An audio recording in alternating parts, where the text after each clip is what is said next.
Who better than Derek, Pat, Andrew, the wrestling crew? Man, they bout to put an end to y'all careers like a finishing move.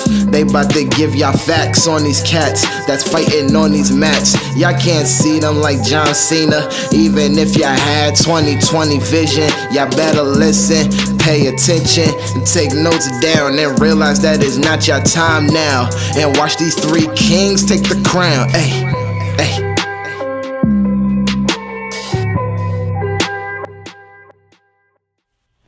Hi guys, this is Sofia Lopez, the greatest attorney in the world, and you are listening to Wrestling IQ 101.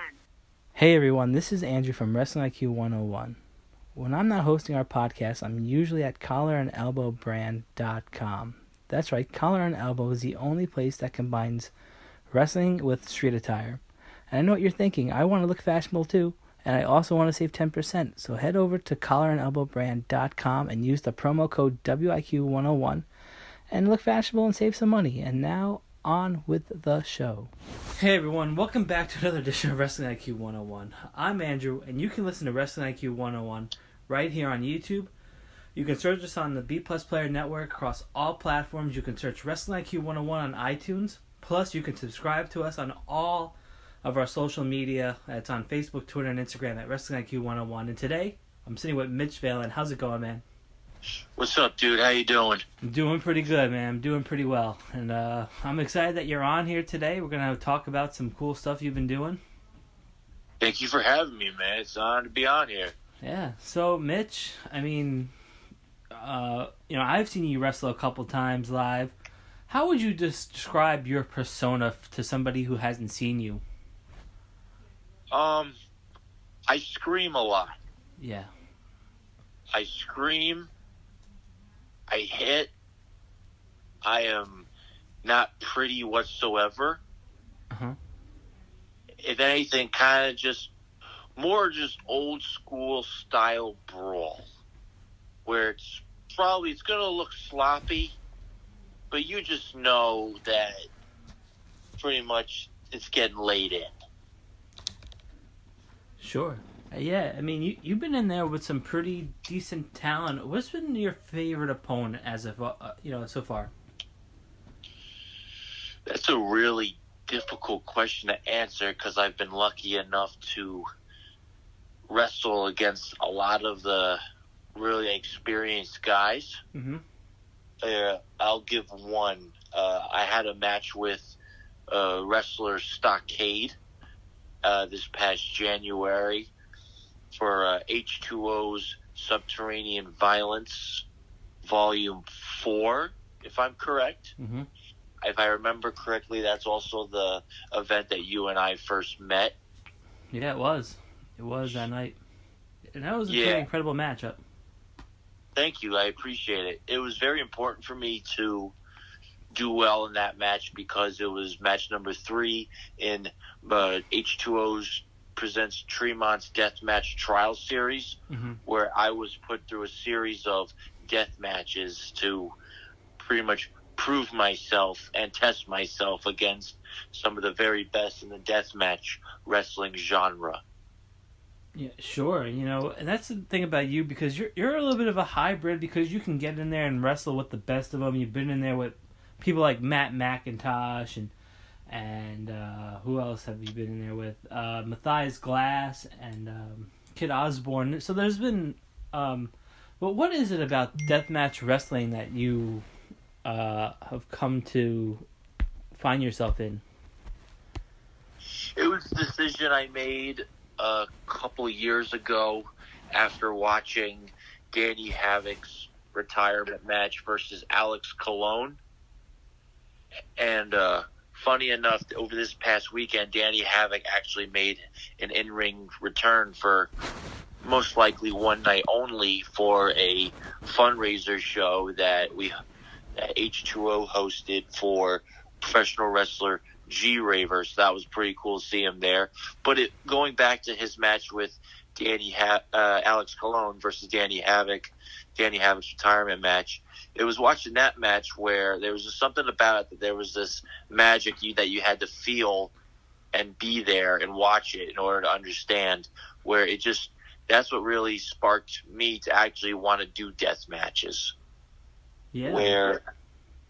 Where obviously, you're going to have people today that are going to think it's crazy. Everybody's going to have their opinion on something. But it is what it is. You're going to have, people are going to hate it. There's people out there that are going to love it. And I'm just going to focus on doing what I can for the people that love it and actually sit there and watch it because they want to. Sure, and that's pretty awesome that you have you can be versatile and do both. That's pretty cool, man. Let me ask you this. How is it teaming up with Jeff Cannonball? Because he's a great dude. I met Jeff Cannonball through wrestling. Mm-hmm. We wrestled against each other in the beginning. And then as time went on, we started to get along more. And then when I found out that him and I were announced to be a tag team against the Extricated back in April for H2O's Too Tough to Quit, Mm-hmm. I was very excited. I was never that. I've been in a couple of tag teams that, while they weren't like as well known, if there's one thing for sure, I definitely love teaming up with Jeff Cannonball. Mm-hmm. It's probably a lot of fun that I haven't had in quite a while. And it just feels like that, like our styles, how we both work, and our personalities just mesh perfectly together, where it pretty much makes everything just 100 times better while being in that ring. If that makes sense. Yeah, and you guys have been cutting promos together. I mean, I saw you guys sitting next to each other. You were screaming a lot and being like, you're the monster, you're the bull, and his expressions have they play off so well against you. I hope to see more of that tag team other places. I definitely hope so too, because I want to do a lot more with Jeff Cannonball. Mm-hmm. We currently just won the H2O Tag Team Championships at H2O's show WrestleMania 2. Mm-hmm. We have a newly found name. We are the Lone Rangers. Wow. How did that come up about? Was that your idea to come up with that name? Oh, that was Jeff's idea. Uh-huh. We're both, yes, people. We got the idea from Airheads. And pretty much that's where he just told me one time, he goes, I have this idea, I think you'll love it. And in my head I'm going is, God, I hope I love this one, because all the other ideas we thought of just sucked. Really? Yeah, it took a while for us to finally come up with something. Pretty much throughout the whole spring, summer, and fall. And then he just said the Lone Rangers. In my head I'm going, well, I thought it was good, so I was merely just like, cool, we're keeping it. We are keeping this one. That's funny. So, what do you like to do on your downtime? What does Mitch like to do when he's not wrestling? Is there a hobby that you like to do? I work out. Okay. I don't have like a Greek god body or anything. Uh-huh. However, I'm currently training to compete in my very first strongman competition. And for anybody who doesn't know strongman, it's the sport where you see the guys lift up heavy giant stones, the logs, sometimes like truck poles, like pretty much the world's strongest man. If you ever saw that on television, where like you see like the huge guys like just like lift the tires up and everything. So what's the biggest and heaviest thing you've picked up so far? Oh, well, that information cannot be given out at this very moment. Okay. Oh, wow. Wow, that's pretty awesome, man. All right, cool. We'll have to keep watching, and hopefully you put out some videos or something like that, or some photos of you lifting some heavy stuff. Yeah, I'm hoping to get some footage of me competing in my first competition in November. It's pretty cool that you've been a part of H2O and CCW. Both, H2O being the newer company, forging their own legacy. CCW with a a legacy behind it of almost 20 years, almost 21 years now. How do you feel about being part of both companies, because they both are growing and still growing pretty quickly? It's in a way it's shocking. In all honesty, I didn't know that I would end up where I am now at this current time in my wrestling career. August 10th of this year made it 5 years. Wow. There was unfortunate stuff where when I was like a little over a year in, my school was forced to close down because we lost a building, and I didn't really have any connections or bookings anywhere. Mm-hmm. So what happened is when I was before I was with CZW at the time, they hosted a tryout seminar out in Dayton, Ohio. So coming from New York, I drove out to Dayton, Ohio to be part of this tryout seminar, so I would hopefully make some kind of connections with people from CZW. So that's how I met them. They invited me to come train at the dojo at that time. And then that one thing led to another. That's how, as well as I also met Matt Tremont, who is the owner and promoter for H2O. And what I would do is a couple of times I would actually go down to Matt Tremont's flea market at the time, Bulldozers Collectibles, because I was just kind of just looking for like a mentor or someone to look for advice to. And he would hand me flyers to upcoming H2O shows and would tell me if I was interested, I could come and help out. So that's how I got affiliated with CZW and H2O, and then all the other people I've met through there. That's how I've grown to build these connections that I have now and friendships. Yeah, that's pretty awesome, man. It's pretty cool that you've been able to do that, and luckily for us, we get to see you quite often now at CCW and CCW. I mean, CCW and H2O and Dropkick Depression. I mean, it's pretty cool, man, that you're getting back out there and stuff like that. Talking about Dropkick Depression, I mean, what does it mean to you to be on that show? Because that's pretty deep for a lot of people. They're doing a lot of great things for people.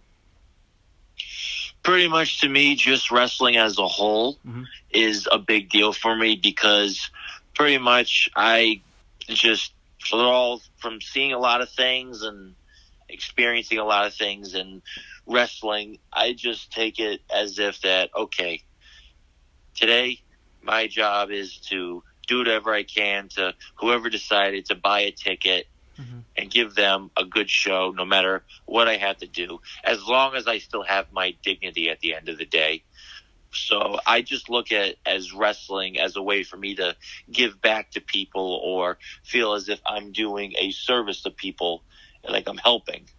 So that's how I look at wrestling. When it comes to Dropkick Depression, it's a much different crowd than what I'm used to, not in a bad way, in a good way. A lot of those fans there, all they did was spend hard-earned money just to come watch a show and be entertained. And I think it's really cool on what Tara Calloway is doing by making it a full-blown charity organization, trying to help, maybe animal shelters and other different charities, whether it's involving giving money to maybe cancer research or something of that nature, where pretty much it's, if you're looking to get quote-unquote famous, that's not it, but everything that Dropkick Depression does is for a good cause. Yeah, you could see that. I mean, they really are trying to eradicate all the problems in the local community, and it's great to see that that their crowd. I've been to one show and it filled up pretty nicely, and hopefully that it keeps growing bigger and bigger for them, because they're doing such a great service for the community for sure. And Mitch, let me ask you this, man. Without being too graphic, can you tell us, because WWE they have that show called Story Time, where they they tell about, times they've been ribbed or been in a car with people or something like that. Can you tell us a funny story, or do you have a funny story that you can share with us, or is it all something you can't share? Well, I have a couple of things. I began my training with Ben Action Ortiz, who competed in the Ring of Honor Top Prospect Tournament. Mm-hmm. It was the year Leo Rush won. It was that year he was in it. Where when I first was training, I was really quiet in the car. Like, I didn't really, talk a lot. Uh-huh.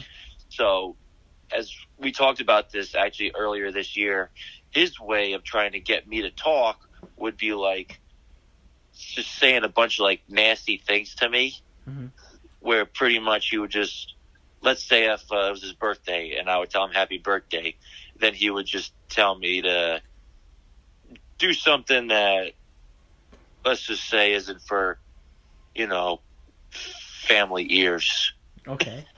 And pretty much, yeah, he would just tell me a bunch of dumb stuff on what he would do to me in the ring or whatever. Uh-huh. Pretty much, yeah, this pretty wasn't the best example if you have a lot of, young listeners. Uh-huh. But, shoot, that's hard because the thing is, a lot of my wrestling travels is usually I'm by myself Uh-huh. because I'm from New York, and a lot of my bookings are currently in the Jersey area, mm-hmm. and so a lot of guys on the shows I'm on aren't near me. So I want to give you a good story. Probably the. Well, I think it's pretty good, that story where you were he was saying bad things to you and you just had to take it. I hated it when Ben Ortiz would do that because Really? I'm just wondering, why are you being so nasty? I didn't know why he was so nasty to me Uh-huh. until legit this year. He's fucking, shoot, my bad. That's right. Yeah, where I guess see with his job, he works in corrections. Uh-huh.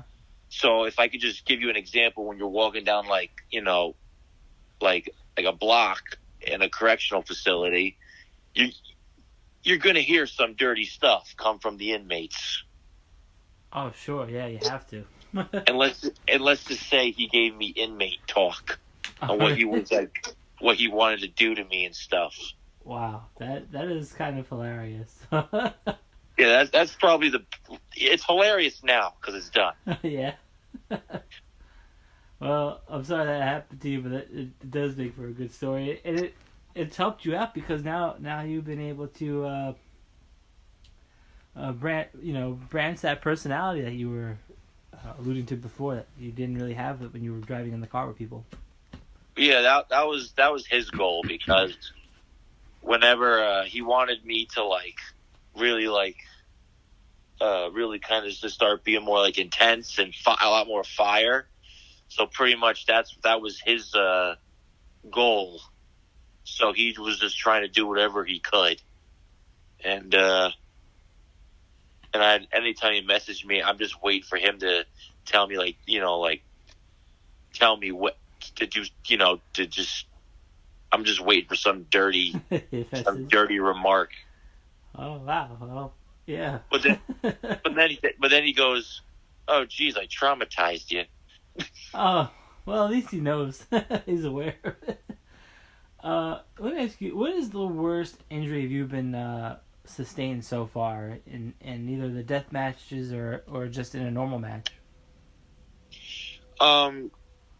Knock on wood, I've been healthy so far, but probably is when it had to have been the finals of Hardcore Kingdom, where it must have been from taking a light tube shot to the head, which left a little bit of a big wound on the back of my head, where if people would watch the Hardcore Kingdom 3 and they saw the back of my neck was all covered in red, you'd think that I got a cut in my neck. No, all that blood was coming from the back of my head.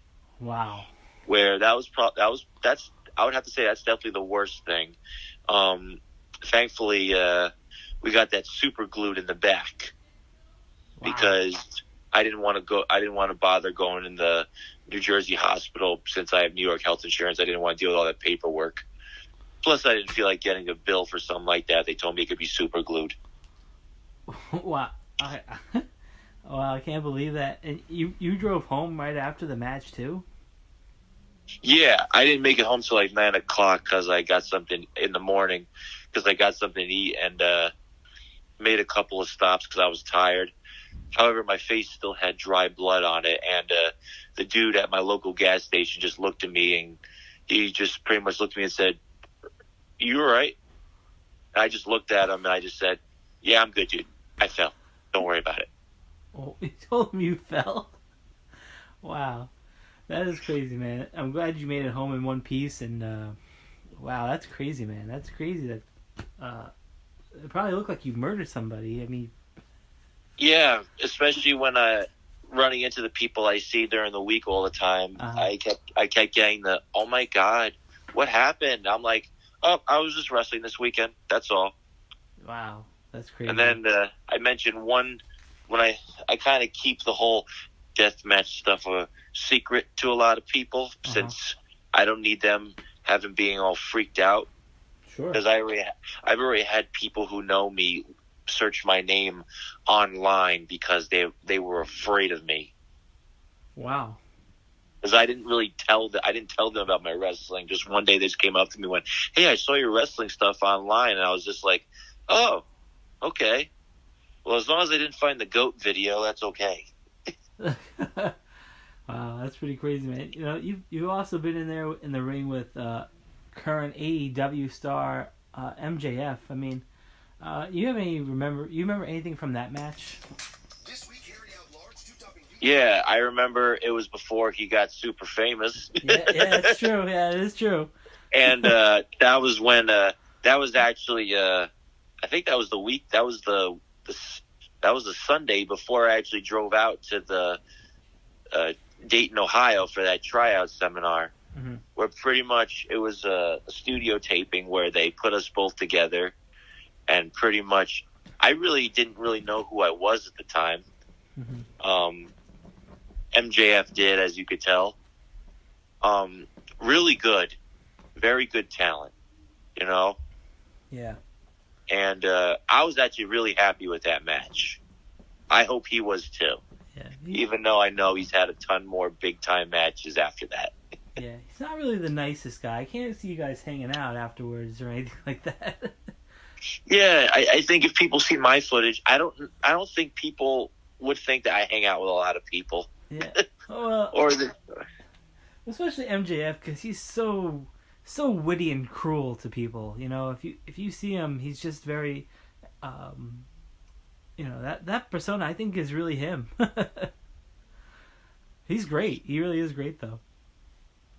Well, he's on television right now, so he definitely is. Yeah, he's. I mean, he says he's better than us, and you know the proof is in the pudding. You could.